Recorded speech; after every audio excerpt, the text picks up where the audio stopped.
திருமண பொருத்தம். மணமகள் ஆயில்யம் கடகராசி, மணமகன் புனர்பூசம் கடகராசி.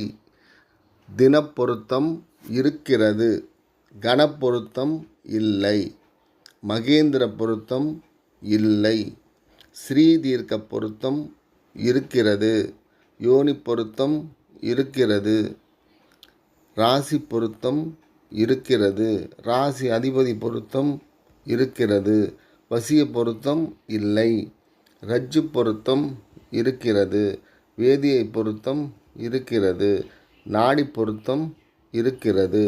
மொத்தம் 8 பொருத்தங்கள் இந்த ஜாதகத்தில் இருக்கிறது. மணமகன் மணமகள் வாழ்க வளமுடன். மறுபடி வேறொரு பதிவோடு உங்களை சந்திக்கிறேன். நன்றி, வணக்கம்.